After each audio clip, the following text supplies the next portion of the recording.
درود پڑھنے والے کا دل بھی اجلا ہو جاتا ہے، اس کے چہرے پہ بھی نور آ جاتا ہے۔ درود شریف طبع کے اندر شائستگی پیدا کرتا ہے۔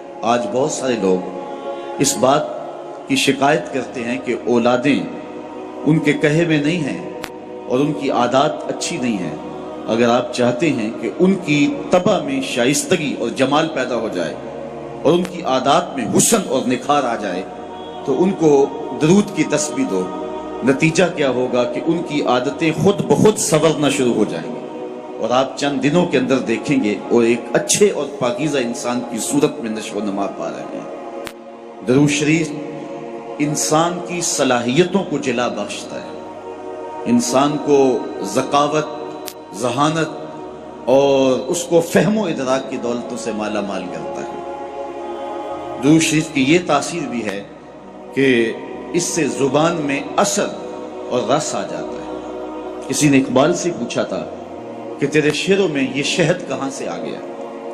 جو سخنور ہیں وہ جانتے ہیں کہ غالب کو اقبال سے بڑا شاعر سمجھا گیا ہے، جو حسن اور جو معاملہ بندی تغزل میں اور تراکیب کے استعمال میں جو حسن وہاں پایا جاتا ہے وہ اسی کا جو ہے وہ خاصہ ہے، لیکن جو عزت، جو تکریم اور جو شان اقبال کا مقسوم ہوئی وہ غالب کا مقدر نہ ہو سکی۔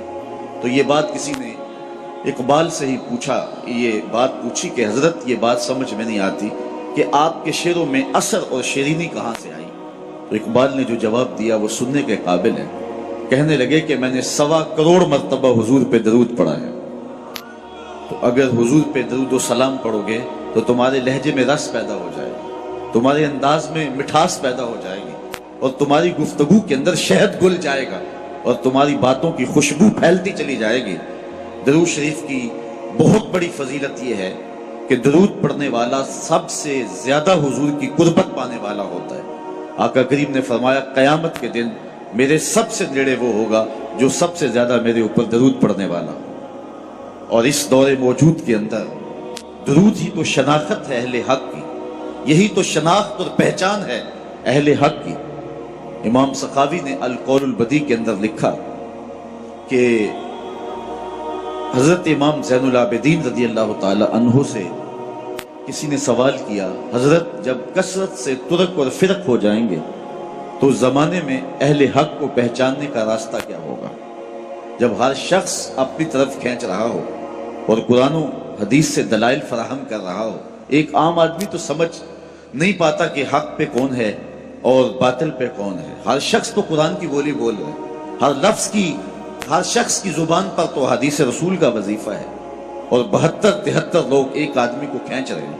کبھی آپ نے لاری اڈے پہ دیکھا ہے جو کنڈکٹر حال کرتے ہیں سواری کا، ایک بچہ کھینچ کے لے گیا، دوسرا سامان کھینچ کے لے گیا، تیسرے نے خاتون کو بازو سے پکڑا ہے اور اپنی بس کی جانب کھینچ رہا ہے، تو بعض خواتین غصے میں آتی ہے اور کہتی ہیں ہم نے کہیں بھی نہیں جانا، حالانکہ جانا تو کہیں ہوتا ہے، لیکن اتنے لوگ اپنی جانب اس انداز سے بلا رہے ہوتے ہیں کہ سر چکرا جاتا ہے۔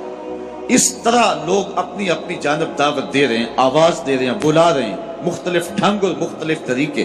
اس نے مہربانی کی امام زین العابدین سے پوچھا، حضرت جب فرق اور ترک مختلف ہو جائیں گے تو حق کو پہچاننا کس طرح سے ہوگا؟ تو حضرت امام زین العابدین نے جو جواب دیا وہ بڑا خوبصورت تھا اور واضح لفظوں میں صریح جواب تھا۔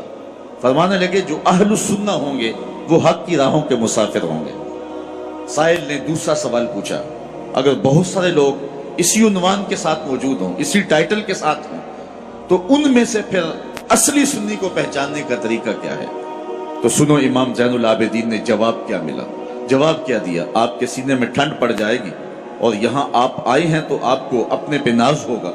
حضرت امام زین العابدین فرمانے لگے من علامات اہل سنہ کثرت الصلاۃ علی رسول اللہ صلی اللہ علیہ وسلم، اہل سنت کی علامتوں میں سے ایک نشانی یہ ہے کہ وہ کثرت کے ساتھ حضور پہ درود پڑھنے والے ہوں۔